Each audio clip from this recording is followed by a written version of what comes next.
Hey, how's it going, everyone? Shimo here, and today we're going to be talking about the playoffs, basically a reaction to the playoffs and the end of the first phase of the season here, and how that compared to my basically my predictions.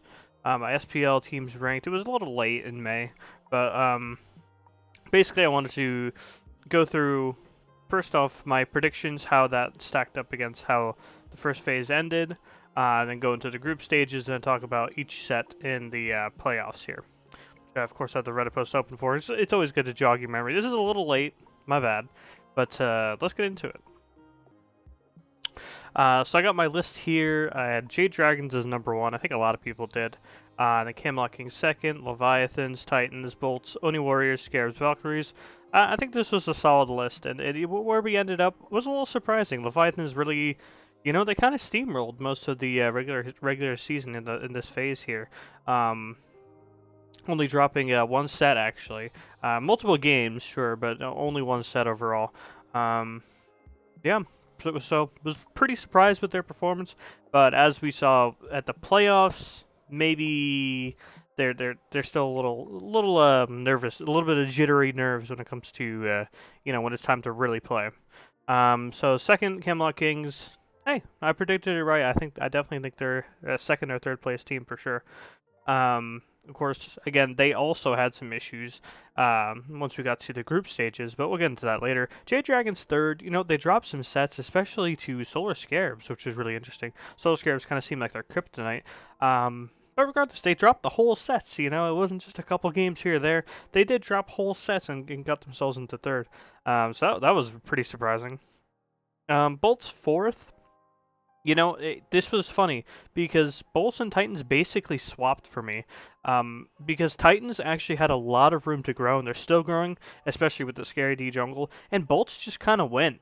They just kind of went in, and I think they in group stages and at playoffs is pretty much like firing on all cylinders. I think so long as Lasbra is consistent.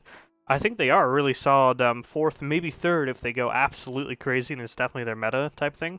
They're definitely fourth or third. And TARDIS Titans needed a little bit more stretching room than I otherwise would have expected. So Solar Scarabs, like I mentioned, they did actually get a couple sets there. They're a really solid team for sure, but I do think when they go against teams like Leviathans and like Bolts that are a similar sort of like super aggressive NA style, they kind of go ahead and show, okay, we're kind of like a worse version of those teams. Sorry to say, but at the moment, at least, it does feel like there's three hyper aggressive NA like old school style teams like Season 3, Season 2, super aggressive style, which would be the Scarabs, Leviathans, and Bolts feel like that type of style, and I think Scarabs are the worst out of those, so that makes sense. Oni Warriors just couldn't get a set at all. So actually, if you look at the stats, Valkyries and Warriors are pretty much tied for bottom. No surprise there. I think the real surprise out of the bottom three was that Scarabs actually came out on top. I was really worried that they were going to be at the bottom because a lot of good people on that team, both skill and personality wise. A lot of great people on Scarabs. Would hate to see them at the bottom. So I'm glad that it didn't end up that way. I think Jade Dragons had more to improve on than was expected. I'd say the really only thing I feel I missed here was just how good Leviathans were going to be, especially in this specific meta. I had a question mark around Julio, and honestly, if there's anything that's not a problem on that team, it's Julio, which was completely unexpected. But group playoffs, which was a really interesting little style to go through, given that they had to take a break from the SPL for a bit, pretty interesting. And so this essentially gave us a new, fresh top 6 for us to go through from each, take the top 3 from each group, essentially. And I think it was pretty much how you would expect it, except Camelot Kings on the bottom of Group B. That was very, very surprising to me. Oni Warriors really showed up, and, they did what nobody expected. Everyone was probably like, okay, so Oni Warriors on the bottom, right? Everyone knows that. Everyone knows. Like Group B, going to be Camelot Kings, Solar Scarabs, Jade Dragons. Everyone knows that. It's fine. big upset. They came in last. I can't believe that. I mean, otherwise though, it was pretty much how you expected. But I still can't believe that. But yeah, bolts popped off, big time. And then let's get into the playoffs. Oh wait, did I just spoil that? Whoops. Yeah, let's get into it. So this is in order basically of the timeline. So first off, it was Leviathans 3-0 to Scarabs.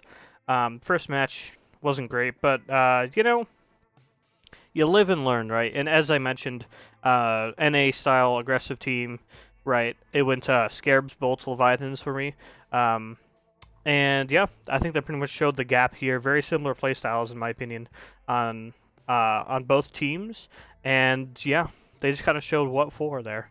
Layers didn't exactly seem great this set. I don't know what was going on there. SOT with the Sasano solo as well was an interesting pick.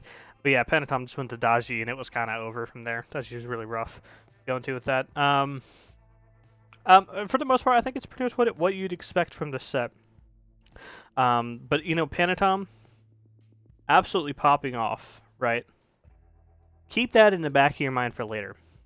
And next was Jade Dragons vs. TARDIS Titans. I don't know what happened here. They didn't have the graphic, so I opened it up here so we could kind of get an idea of what's going on with the drafts. I probably should have timestamped it, but you know, that's work. I don't do that. So I think it was pretty basic drafts from each team.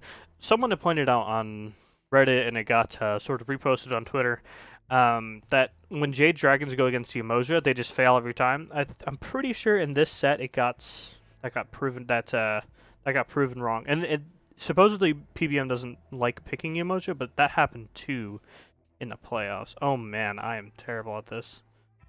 Yeah, this is not as easy as I thought it was going to be. Anyways, yeah, so essentially, Jade and Titans, they actually went back and forth, and it went 3-2 to the Jade Dragons, which was surprising to a lot of people, because TARDIS Titans really seemed on and off, and it seemed like, you know, since this is playoffs, Jade Dragons are going to bring it, right? They're going to smack inconsistent Titans down. But you know, it was close for the most part, other than this last game, and I think this third game wasn't exactly close. I don't know where that would be in here. But yeah. So, I don't know. Titans, I feel like their peak just isn't high enough. You know what I mean? Like, when they're all playing their best, I feel like it's just not high enough. Like, they're going to get adapted on, and it's not going to be good. I don't think they're really Worlds... well, Worlds winners, I should say. They definitely have the skill to compete at Worlds, maybe at semi or grand finals, but I don't think Titan are going to be your world champions. Scary D just seems like he needs so much work. I mean, the thing is, like, it's definitely understandable. It's more understandable than a certain jungler that we're about to get to, seeming like he needs a bit of work. But he's got a big gap. He's got a big gap to fill. He's got one character he looks genuinely good on, the Raven, and it feels like that's kind of it. That's all he has right now, and it's a really big just gap.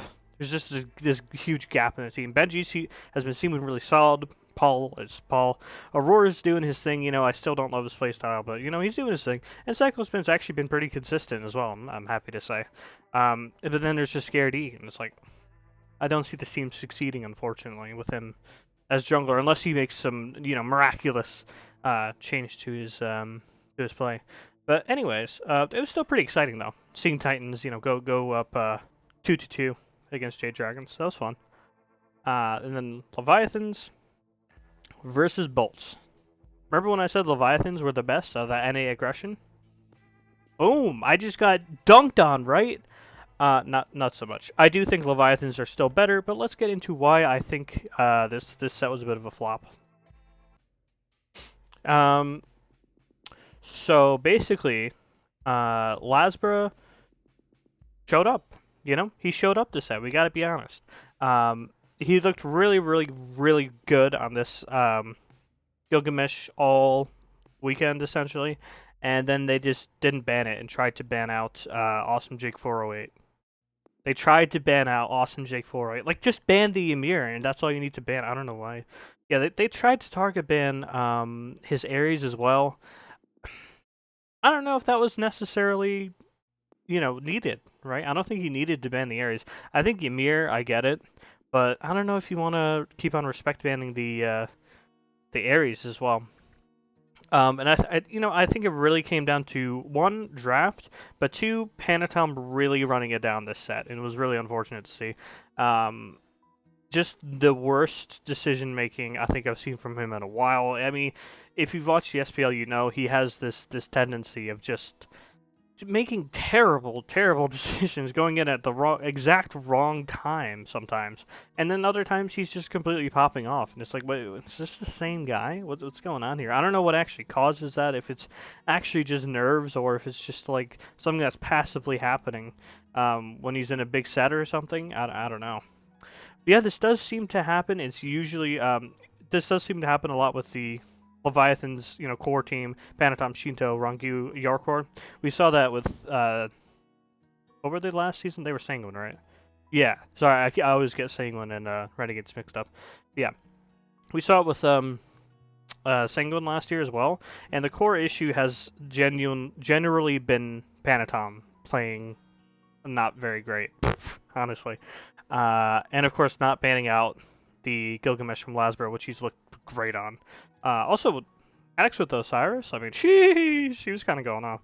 Haddix in general just went off these playoffs. He was really fun to watch. He's such a good player. I still can't believe how good he looks already. Like in the SPL, like I thought it would take a little bit of breathing room, but Haddix is doing awesome.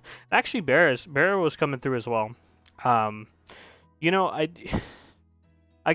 given him plenty of flack before for being like not necessarily on the channel, but yeah, for being like more of a passive player. But he's really stepped it up, especially this season and last season. I think Jake just brought the monster out of him. Now he's just a lot more aggressive, and it's way more fun to watch. Honestly, he does still do the meticulous farming stuff too sometimes, but he really brings it. He's really been bringing it this season. I'm very happy to see that. And the thing is, like, Shinto's really solid. Rangyu, Yarkor, Julio, like I said, big surprise with that player as well. But Panatom really got to work on that inconsistency. That's really, I think, what killed this set. That and the funky draft. I think like you could forgive the draft if Panatom wasn't like running it down. Like sometimes maybe I should have gotten a clip. That's my bad. But yeah, occasionally it really seemed like, wow, Panatom, that was the worst decision you could have made there, dude. You just blinked into 4 people. I forget. I think it was in this last game. Panatom basically, I think they were a little bit behind, and Panatom just like blinked into 3 people after it was already like a 1-for-1 in a fight, and then he just like blinks in, and it's like, what? And then Julio fell right after. It was not fun to watch. It was not fun to watch. And I love Panatom, right? Like we have very similar god pools, similar playstyles, and then just sometimes he just feeds. It's very unfortunate. Well, next up, Jade against Onis. I think one of these matches was close. Yeah, I think the first match was close, and then it was just a bit of a snooze fest. I'll be honest. Didn't love it. Didn't love watching this set. I think we all wanted Oni Warriors to at least claw out a game or two, but we all knew Jade Dragons were gonna take it in the end. But yeah, that just wasn't the case. What do Omni Warriors need to change? They're paying, probably, to start. They seem like they're making changes for the better already, especially with Nika. He was really popping off in group stages as well. Nika just trying to bring it home, essentially, it felt like. But, I just... Again, I think I said this in my, in this video, the ranked video, ranking every team video. Everyone on Oni Warriors seems like a runner-up, right? Like, none of these guys are the number one in their respective roles, it feels like. It feels like they're all runner-ups. And then they're on EU ping, too. So, I just don't see this team cracking the midfield, unfortunately. I would love them to, but I don't think that'll be the case. So, not too much surprise going on here. Then the final set was Bolts against Jade Dragons. I mean, everyone and their mother wanted Bolts to win. I mean, come on, they're the Olympus Bolts. How do the most lovable team in the SPL? How do you not want them to beat the Tower Boys and all that good stuff? And of course the Ven, Herwind, the run back, the salty run back. They gave Herwind Giannis twice though. So that's it for this video. No, but seriously, why do you give Herwind these gods? But Herwind does look pretty good though. He's been getting better and better. I think we're really starting to chip away at, what's his actual best gods. Scylla doesn't seem like it though. I'll be honest. Every time he whips out the Scylla, it's like, this is like his second favorite god. He's actually looked very good on this, but I don't think he's ever looked particularly good. I think there was like 1 or 2 games in the early part of Phase 1 where he looked really good on her, and other than that, not really. Seems Raijin is probably more his secondary pick, and then of course, I think Gormizer had mentioned it. 6 out of 6 games that Herwind got Giannis, he won. So I think you just need to get rid of that Giannis, absolutely. And I think it's a bit of and it's also Jade Dragon's, not just Herwind himself. Of course, he is probably the best. Well, yeah, he is the best Giannis in the world. Herwind being the best Giannis in the world, I think Jade Dragons really practice a lot around that Giannis pick, and so it's basically like, this is our boy on his best pick, and we're gonna play around that as best we can. And Panicat as well on this. Yeah, he mostly played the Tanuki. What's his name? Almost just said my friend's name because my friend really likes this character. Dude, Danzaburo. Okay. Yeah, he's also been playing this Danzaburo a lot, which I love to see. I definitely think ever since the trans change, he was already good, and now it's even more his meta, and I think this is more of a Panicat meta. Whenever I see a trans meta, I think of Panicat. I'm just like, all right. He's gonna start popping off now, and I was not mistaken in that. PBM has looked good too. Sam looks solid, and Fino looks good too. But there's really some competition in solo lane this year. I think at the start of the season I was like, Fino K, easily the best solo laner in the world, no cap, and then just Haddox comes in, Julio comes in. So I do want to see Fino K maybe step up his game a little bit. You think? It's not good enough to be tied for the best. You got to be the best, But yeah, I do think the best team won. To be honest, I do think the best team won playoffs. Super surprised with the Bolts' performances though. Throughout Phase 1, throughout the group stages, and throughout the playoffs. Super happy with how they played. But Jade Dragons are Jade Dragons, and they did get Giannis twice. So yeah, that pretty much sums up the playoffs essentially. What do you guys think about the playoffs? What do you guys think about the teams? Do you think I was too hard on some teams, too praising of other teams? And should I get a thesaurus? Thank you.